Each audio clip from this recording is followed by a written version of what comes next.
Mən vaxtınızı çox almaq istəmirəm. Hacı Sultan haqqında bu yaxında mən ürək sözlərimi zonada demişəm onun 40 illiyində. Yaxşı da yazılı bu zapisi var. İntihası əzbərayı xalinə budən bir kəlmə demək istəyirəm buradakı. Hacı Sultan həm bizim gözəl ruhanimizdir, həm də gözəl şairimizdir. Bizdə bəzən belə bir səhv fikir yayılıb ki, güya din əhli ruhani şeir yazmaz, şeirlə maraqlanmaz, musiqi ilə maraqlanmaz. Yəni bu 70 illik Allahsızlıq tərbiyəsi dövründə bizim cəmaatda belə bir səhv fikir yaradıblar ki, şeir, musiqi, yəni bu gözəl hisslər din xadimlərinə yad olan bayaqlar mən o partiya işçilərindən danışdım. Bunlar hamısı boş-boş şeylərdir. Bizim dinimiz də şairlərə böyük qiymət verir. Bizim dinimiz, Quran-ı Kərimimiz musiqi üstündədir. Quran-ı Kərimi musiqisiz oxuyanda onun təsiri azalır.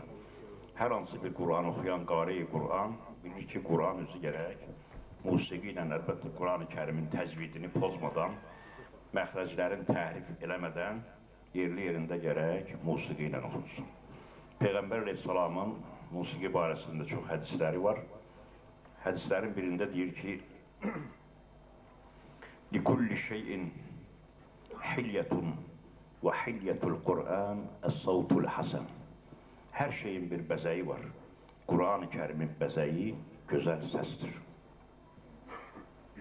إِنَّ لِلْقُرْآنِ أَلْفَ سِرٍّ وَالسِّرُّ الْأَوَّلِ هُوَ الصَّوْتُ الْحَسَنِ Qur'anın 1000 sirri var. Onun birinci sirri gözəl səsdir. Leysə minnə mən ləm yətəğənnəl Qur'an Qur'anı avazla oxumayan bizdən deyil. Bax, Peyğəmbər Aleyhisselam, mən sizə onlarla belə hədislərini deyərəm. Burada vaxtınızı almamaq üçün musiqi ilə bağlı dedim. Eləcə də şeir barəsində Qur'anda Şairlər surəsi var. وَالشُّعَرَاءُ يَتَّبِعُهُمُ الْغَاوُونَ أَلَمْ تَرَى أَنَّهُمْ فِي كُلِّ وَادٍ يَهِيمُونَ وَأَنَّهُمْ يَقُولُونَ مَا لَا يَفْعَلُونَ إِلَّا الَّذِينَ آمَنُوا وَعَمِلُوا الصَّالِحَاتِ Dalım demirəm. Şairlərə də Quran-ı Kərim böyük qiymət verir, mömin şairlərə. İmanlı, Allaha inanan, ibadət və itaət eləyən, insanları gözəl əxlaqa, tərbiyə, yüksək mənəviyyata çağıran şeirə Allah Teala öz kitabında qiymət verir. Bəd şeirlər yazan, çılpaq şeirlər yazan, biədəb şeirlər yazan, musiqinin də o növü ora aiddir. Onları İslam bəyənmir. İnsanların mənəvi tərbiyəsini korlayan, insanlar arasında fitnə, fəsad, düşbənçilik, abırsızlıq, itaətsizlik, ibadətsizlik tərənnüm edən şeirləri Allah Teala yasaq buyurur və bu cür şairləri də lənətləyir. Amma gözəl şairləri Quran-ı Kərim Allah Teala öz kitabında çox göyə qaldırır, məth edir. Peyğəmbər Aleyhisselamın bir neçə hədisini istəyərdim nəzərinizə çatdırım. Deyir ki, Allah Teala'nın ərşin altında bağlı xəzinələri var. Onların açarları şairlərin əlindədir. Yəni, gör nə qədər şairin şeirinə, dilinə Peyğəmbər qiymət verir. Və yaxud deyir ki, şeirin yaxşısı da var, pisi də var. Sən yaxşısını götür. Yenə də bayaqları o şairlərə qiyamət günü verilən qiymətin içərisində Ənvər müəllim onu dedi. Bütün bunları Hacı Sultanın üstünə gətirmək istəyirəm, vaxtınızı almaq istəmirəm. Hacı Sultan ruhaniyyətlə elmi şeiri özündə birləşdirən bir insandır. Və bir daha bizim o xərə möminlərə, yəni dindən xəbəri olmayıb, mövhumatdan yapışanlara, xurafatdan yapışanlara, dinin dərinliğini bilməyib dindən danışanlara, dinimizin, şəriətimizin incəliklərini bilməyib, onun zahirindən yapışanlara Hacı Sultanın fəaliyyəti bir görkdür, bir gözəl örnəkdir. Hacı Sultan öz fəaliyyəti ilə bizim dinimizin, Allah'ın bu son dininin, Allah'ın bu hənif dininin şeirə, elmə, musiqiyə, şairə, alimə verdiyi o fikirləri, bu gözəl qiymətləri öz fəaliyyəti ilə tamamlayır və Hacı Sultan bizim çox gözəl, perspektivli bir ruhanimizdir. Onun hələ böyük gələcəyi var, onun Şah İsmail Xətai haqqında tədqiqatı, onun haqqında yazılmış bütün əsas tədqiqatları birləşdirib bir kül halında Azərbaycan oxucularına təqdim etməsi, Azərbaycanın dərviş və rövzəxanları, mən o günlərdə qeyd elədim, bu onun ən orijinal əsəri, mən hesab edirəm onu.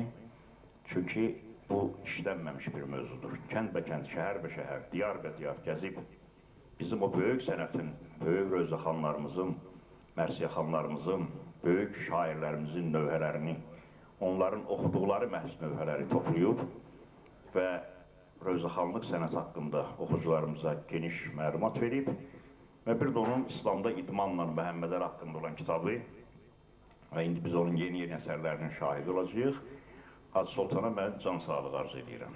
Hacı Sultana gözəl elmi fəaliyyətində, dini fəaliyyətində, onun Azərbaycan üçün olan xeyirli, elmlə dini, şeiri birləşdirən fəaliyyətində can sağlığı arzu edirəm.